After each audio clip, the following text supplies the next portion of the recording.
Hi, எல்லாருக்கும் வணக்கம். கமல் எப்பவுமே பேசினாருன்னா யாருக்கும் புரியாது. நெறைய பேர் சொல்லுவாங்க அது.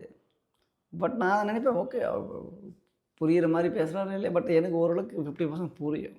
பட் இவனுக்கு அந்த அளவுக்கு வேணும்ன்ட்டே சொல்றாங்கன்னு நெனச்சுக்குவேன். பட் ஆனா நிஜமாவே அவர் ஒரு வார்த்தைய டிஎம்கேவோட அட்வர்டைஸ்மெண்ட்ல சொல்லியிருப்பாரு. நான் வந்து டார்வின் கோத்ரோம்பாரு. எனக்கு புரியல. ஏதோ சும்மா புதுசா சொல்லணும்னு சொல்லிக்கிட்டு இருக்காருன்னு நெனச்சுக்கிட்டேன். பட் எலக்ஷனுக்கு முன்னாடி தெரியல, சயின்ஸ் தெரியாதுன்னு நெனைக்கிறேன் டிஎம்கேக்கு. டார்வினோட சித்தாந்தம் என்ன? அவரோட கோட்பாடு என்ன? சூழ்நிலைகளுக்கு ஏத்த மாரி மிருகங்களோ, மனுஷனோ தன்னை தகவமைச்சுக்குவாங்க. மீன்ஸ் மாற்றி அமைச்சுக்குவாங்க.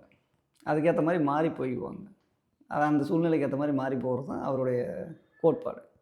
அப்போ அவர் அப்பயே சொல்லிட்டாரு, டிஎம்கேவோட அவங்க காசுலேயே அவங்க சூனியம் வச்சுட்ட மாரி தான் சொல்லியிருக்காரு. மீன்ஸ் நான் வந்து எந்த ஆட்சி வந்தாலும் மாறிருவேன். நான் டார்வின் சித்தாந்தி அப்படின்னு சொல்லி வந்திருக்காரு. அது தெரியாம அவர வந்து கோத்து விட்டுருக்குறாங்க. இப்ப நேரா போய் விஜய் கைய புடிச்சு சேர்க்கணும்னு வீட்டுக்கே போய் பார்த்துட்டு வந்துட்டாரு. முடிஞ்சு போச்சா? அவர் சொன்ன டார்வின் கோத்ரா இதுதான். இன்னொன்னு புலிப்பட. பேர் மறந்து போச்சு ஆக்டரு. Comedy piece. அவர் விஜய் அவர் காமெடி. அரசியல்ல நாங்க தான் ஹீரோ அப்படின்னாரு.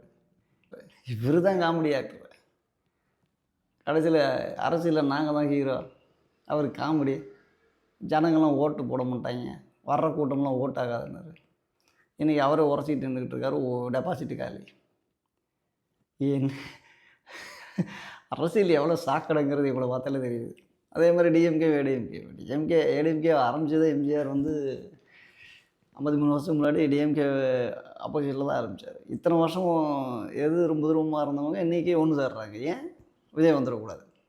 ஒன்று நீ என்ன வேணால் பண்ணிக்க, நான் என்ன வேணால் பண்ணிக்கிறேன். பட் புதுசாக ஒருத்தன் வந்து நம்மளையெல்லாம் தோண்டி எடுத்துடக்கூடாது. ஏன்னா இத்தனை வருஷம் நம்ம பண்ணியிருக்கிற வேலை அவனுக்கு தெரிஞ்சிடும்ல. புதுசாக வந்தவனுக்கு அவன் பர்ஃபார்மன்ஸ் காட்டுறதுக்காண்டி ஜனங்க முன்னாடி சீனை போட்டான். என்ன உருட்டு! எல்லாமே பயங்கர போகஸாக இருக்குது. இத்தனை நாள் நான் விஜய்க்கெல்லாம் ஃபேன் கிடையாது. சரி, நடக்கிற சுச்சுவேஷனை தான் நான் எக்ஸ்பிளைன் பண்ணுறேன், அவ்வளோதான். அதுக்காக விஜயோட இதெல்லாம் நான் ஆதரிக்கிறேங்கிறதெல்லாம் இல்லை. அது தப்பு நடந்தால் அதையும் நான் சொல்லுவேன். பட் இவங்க பண்ண மெஜாரிட்டியான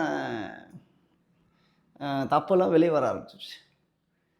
எவ்வளோ ஒரு கீழ்த்தனமாக போகிறாங்கன்னு பாருங்களேன்.